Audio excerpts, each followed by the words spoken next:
Salam alaikum, Azul Fillaoun, bonjour. Un an déjà, un an depuis que le coup d'État de l'armée égyptienne a mis fin au seul véritable processus démocratique dans l'histoire de l'Égypte et dans celle du monde arabe, si l'on accepte bien sûr celui qui a eu lieu en 1992 en Algérie et qui a interrompu violemment le processus électoral législatif qui avait donné la victoire au fils dans des élections dont même le régime qui les avait annulées reconnaîtra qu'elles ont été propres et honnêtes. Algérie, Égypte, même victoire de la mouvance islamiste, même réaction des juntes qui disposent de la réalité du pouvoir. Mais la comparaison ne s'arrête pas là. En Algérie comme en Égypte, les deux armées ne sont fortes que par le soutien que leur apportent des puissances étrangères, même si la nature du soutien est loin d'être la même. Si en Égypte, elle est surtout financière et qu'elle repose sur une soumission totale de l'armée égyptienne à une stratégie globale régionale, dont les principaux chefs d'orchestre sont Israël et les USA, ce qui revient au même en fait. En Algérie, c'est différent. C'est la France qui a la haute main sur les affaires, pour des considérations plus étroites, souvent bassement vénales, dont la nature réelle surprendrait le non-initié, puisque le pays tout entier est livré au pillage le plus débridé, à la seule condition que les intérêts de certains milieux et politiciens français aux dents langues ne soient jamais oubliés. Sous prétexte de contrôler étroitement la plus grande puissance régionale maghrébine, la France a ouvert la boîte de Pandore de la prédation et du saccage.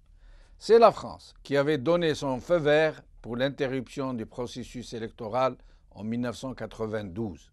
C'est elle qui avait permis pendant toute une décennie qu'un carnage se commette à huis clos et c'est elle qui, d'étape en étape, a fini par prendre la quasi-totalité des manettes décisionnelles jusqu'à faire réélire effrontément un impotent à la tête du pays, jusqu'à en confier la gérance et la régence aux frères de celui-ci. Beaucoup de points communs donc dans ces sanglants avortements des gestations démocratiques en Algérie et en Égypte, même si les contextes et les objectifs sont très différents les uns des autres. Et dans l'un comme dans l'autre cas, dans l'un comme dans l'autre pays, les coups d'État ont été suivis d'une sanglante répression. En Algérie, après une décennie d'horreur, 200 000 morts plus tard, les mêmes qui ont provoqué la violence ont décidé de siffler la fin de la partie parce que l'embellie financière exigeait le retour de la paix sociale pour que les prédateurs puissent donner libre cours à leur voracité. En Égypte, cela ne fait que commencer. Déjà, un grand nombre de victimes, peut-être des milliers, des dizaines de milliers d'arrestations, des dépassements en tout genre, la torture instituée non seulement en règle d'interrogatoire, mais aussi en méthode de terreur pour faire taire la volonté populaire et l'étouffer. En tout cas, dans l'un et l'autre pays, à quelques semaines d'intervalle, des élections hallucinantes ont eu lieu pour faire élire en Algérie un homme qui a perdu l'essentiel de ses facultés mentales et physiques, et en Égypte, le dauphin galonné de la Saoudie, d'Israël et des USA. Dans les deux pays, la farce électorale a débordé toutes les limites de l'outrance et du mépris pour les peuples. Demain, l'Algérie commémorera dans la douleur et le deuil le premier anniversaire du coup d'État. Le président élu est toujours en prison. Le mouvement des frères musulmans a été démantelé, proscrit, ses leaders emprisonnés, voire condamnés à mort. Le peuple égyptien a perdu ses repères. Même ceux qui avaient soutenu le coup d'État sont revenus des illusions qu'on leur avait fait miroiter.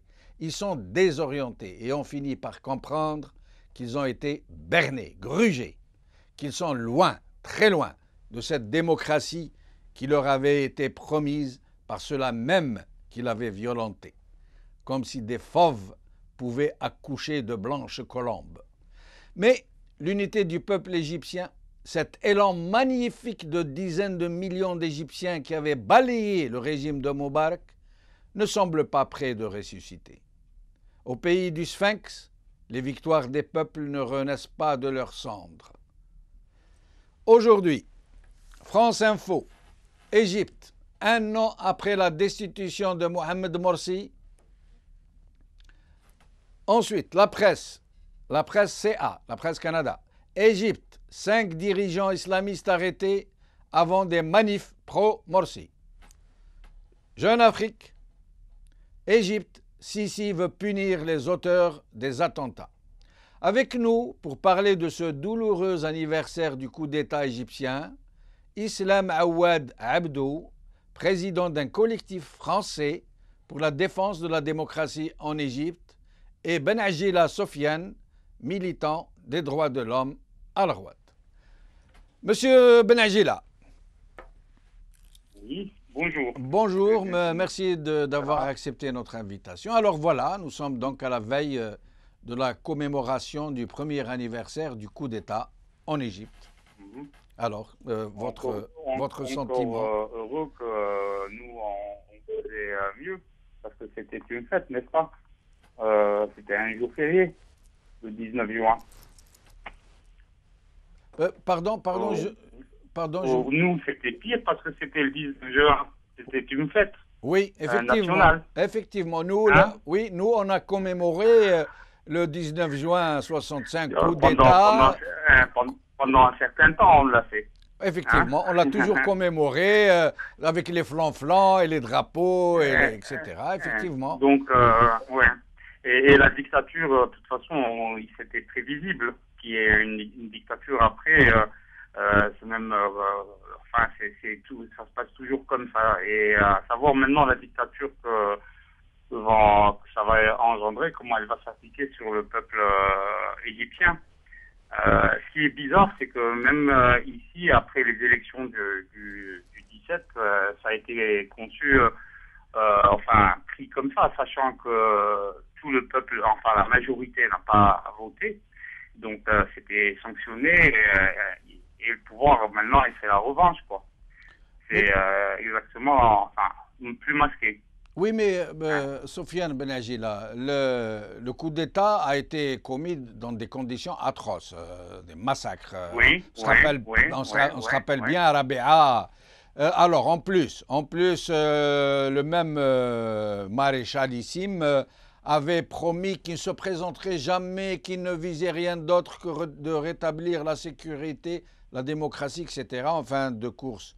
C'est lui qui devient donc le maréchal président. Bon, immédiatement après, ça s'est toujours passé comme ça. Après un coup d'État, il y a eu une répression. Maintenant, sur le plan on vous entend pas très bien. Hein. On vous entend pas très bien. Il semble que vous n'êtes pas dans un endroit où il y ait du chant. Je vous ai dit, les dictatures, après un coup d'État, c'est évident qu'il y ait une... Ça va mieux comme ça? Oui, mieux, oui, en effet. Ouais. Donc, après un coup d'État, c'est normal qu'il y ait une dictature, c'est une répression plutôt, comme celle qui vient de se faire. Ça s'est toujours passé comme ça, comme même avec Napoléon, quand il a fait son coup d'État. Ça n'a pas... Mais il y a eu un impact économique certain. Maintenant, en Égypte, je ne sais pas du tout comment ça va se passer. Visiblement, il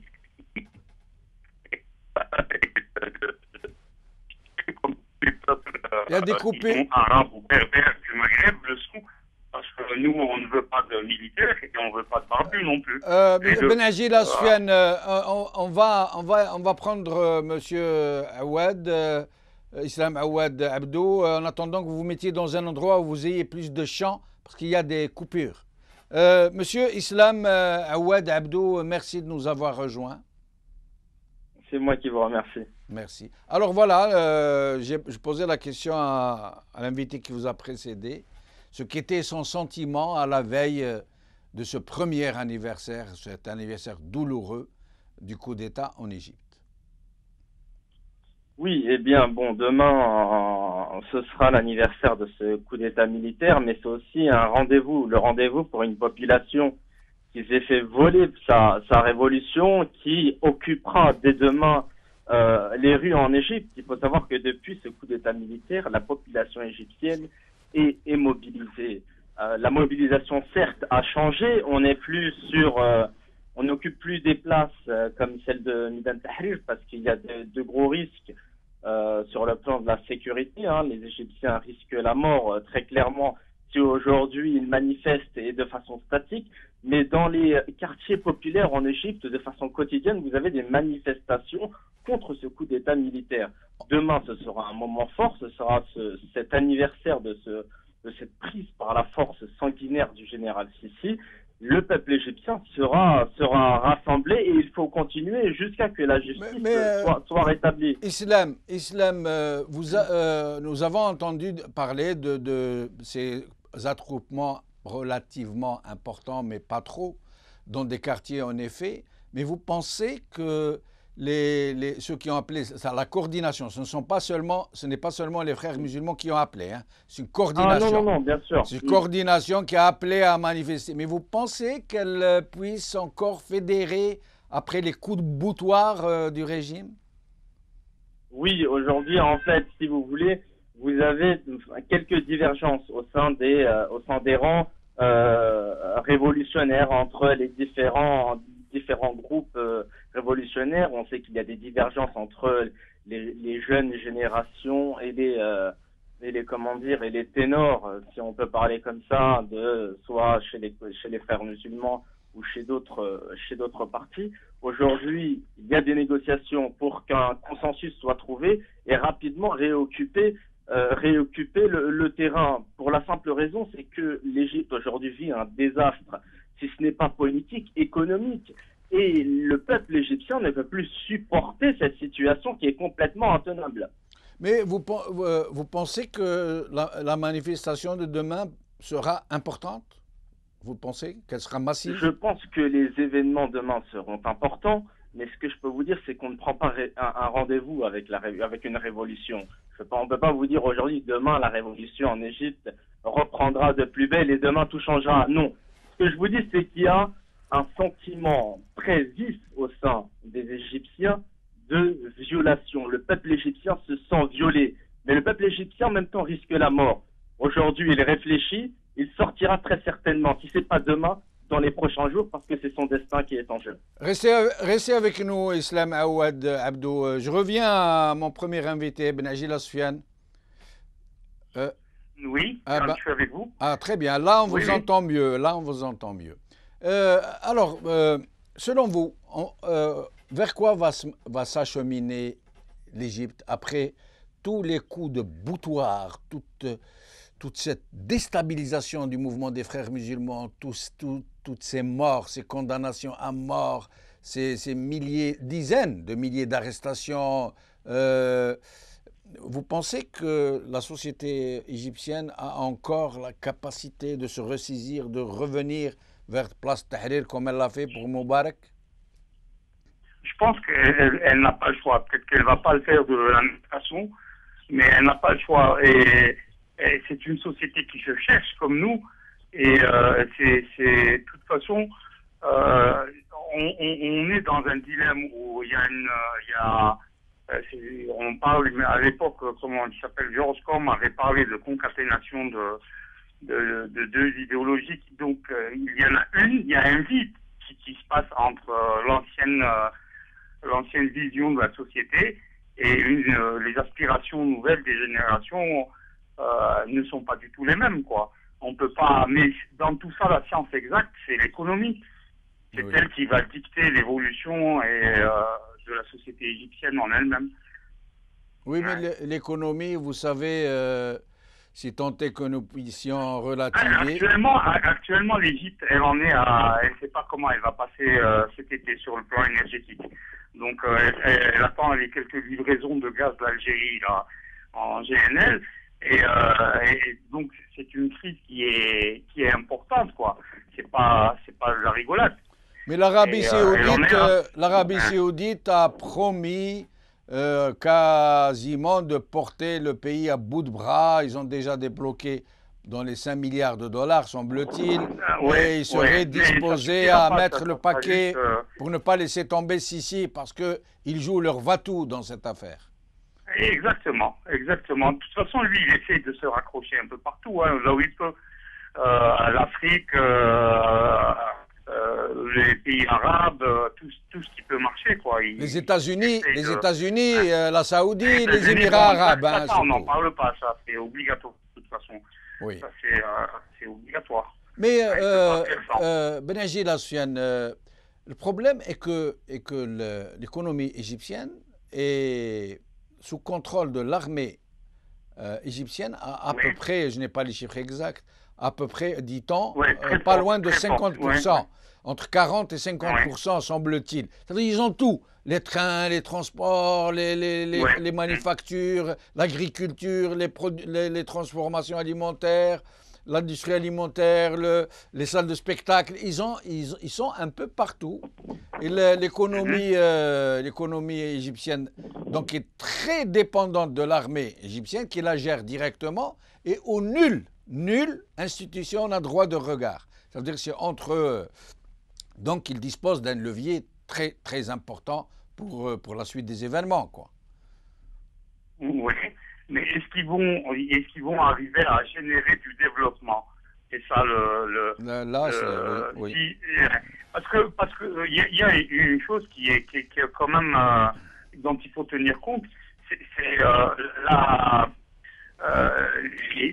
démocratie et disons une certaine horizontalité de la vision de la société. C'est au XVIe, XVIIe siècle et tout, ça a marché de pair avec l'alphabétisation des gens. Et l'alphabétisation va de pair avec le développement. Et donc, à ce moment-là, il y a le développement, on peut s'attendre à ce qu'il y ait évolution. Parce que tant qu'il n'y a pas de développement, ça va être la catastrophe, ça va favoriser l'obscurantisme, etc. Oui, mais mais nous on ne va pas trouver en un coup notre voie. Des pays qui ont été récemment colonisés, etc., aussi longtemps colonisés, et de cette façon colonisée. Benaji Lassouane, le problème, c'est que l'Égypte est dans la misère depuis très très longtemps, déjà avec tous les régimes précédents. Il n'y a pas de souci de ce côté-là. Les gens sont presque vaccinés contre la misère. Mais le problème qui se pose aujourd'hui en termes de stratégie, j'allais dire, si je peux me permettre un tel terme, c'est que quand l'armée détient le monopole sur 40 à 50% de l'économie, ça veut dire que c'est pratiquement sur 40 à 50% des gens qui travaillent.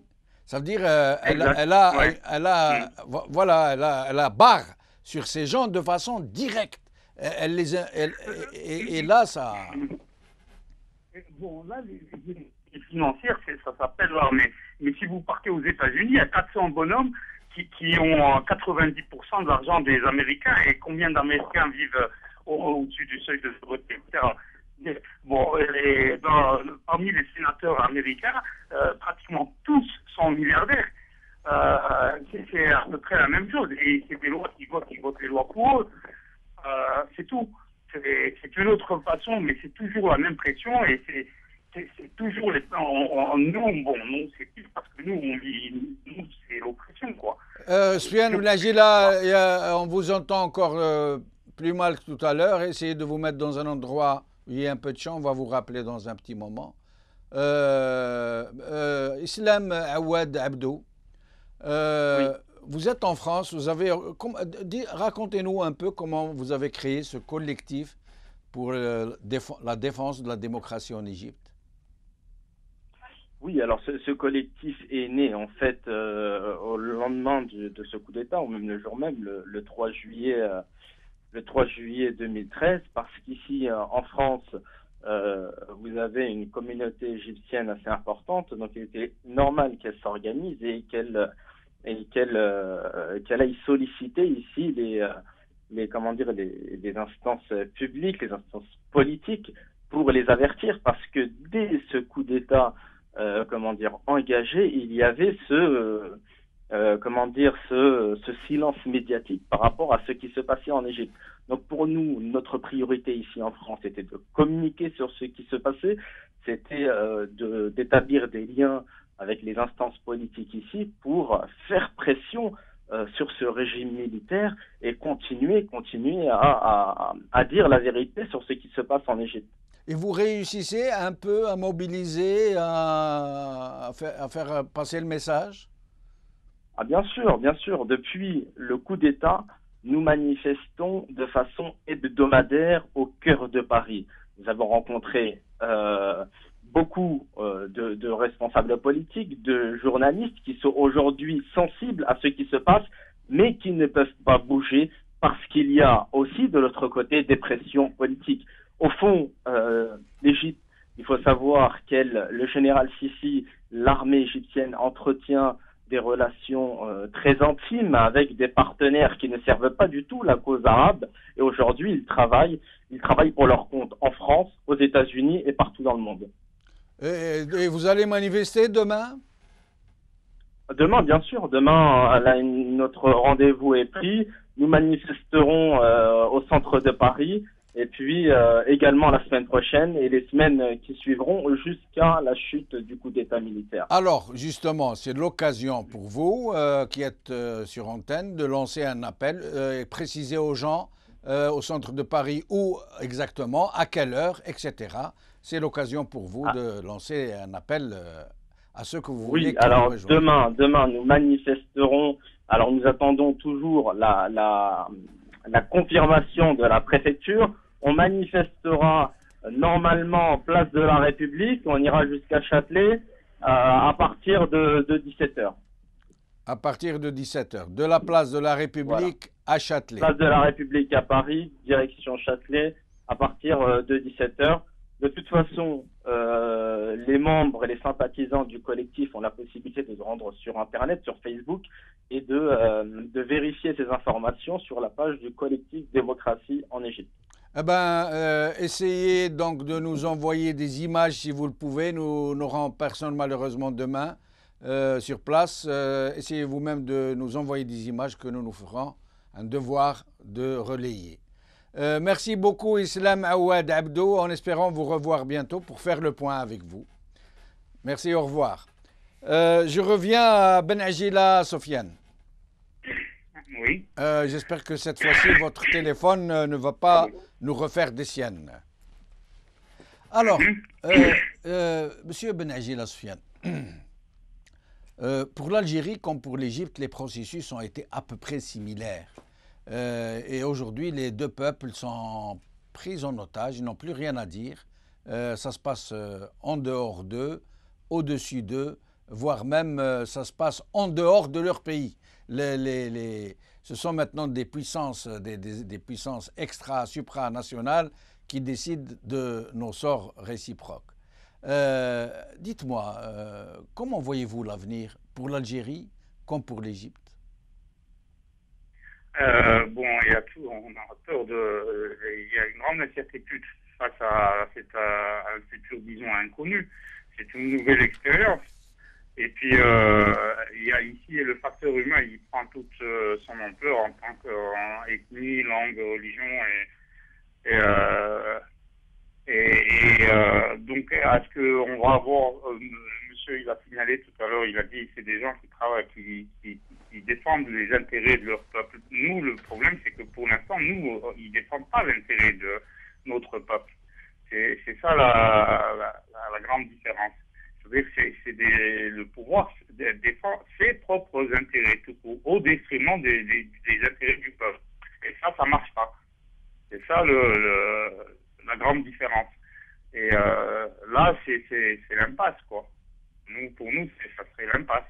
Et donc, tant qu'on continue comme ça, bon, on va on est devant le mur.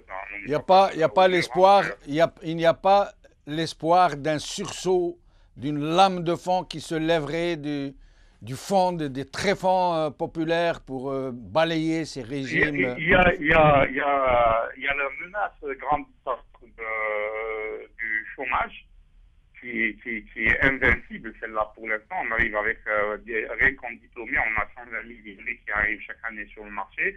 Il faut avoir un taux de croissance de plus de 7% pour absorber ce chômage, ce qui est une utopie dans la situation où on est.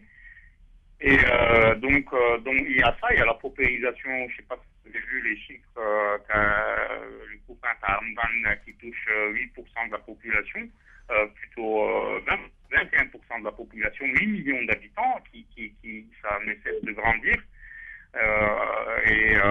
Donc on voit de plus en plus, il n'y a aucun, et on ne voit pas, vous avez vu après le 10 juin, si on peut appeler ça l'opposition et nos élites, c'est un dialogue de sourds.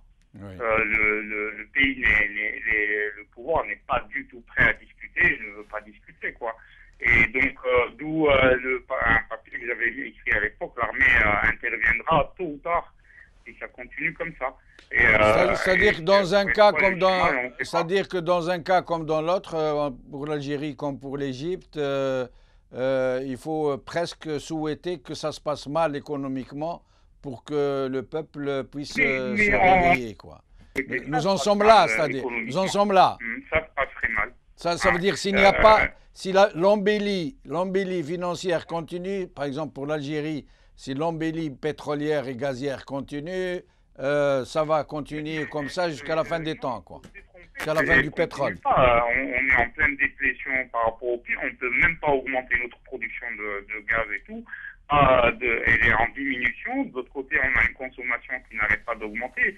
On est à plus de 12% de consommation. Alors que la moyenne mondiale est à 2% de croissance. Et donc, un jour ou l'autre, on ne pourra plus pouvoir combler rien que nos besoins. On ne pourra pas... Sofiane Ben Agila. Sofiane Ben Agila. Nous venons de finir. L'émission est arrivée à son terme, malheureusement. Ben, j'espère vous retrouver bientôt. C'est moi. C'est moi. Excusez-moi de vous avoir interrompu. Nous sommes tenus par des marges horaires très strictes. Merci beaucoup. Donc demain sera le premier anniversaire, la première commémoration du coup d'État en Égypte. Nous tenons à saluer le peuple égyptien. Nous tenons à saluer le président égyptien élu. Sur ce, l'émission est terminée. Merci de l'avoir suivi. Salam alaikum, Azul Fillaoun, à demain.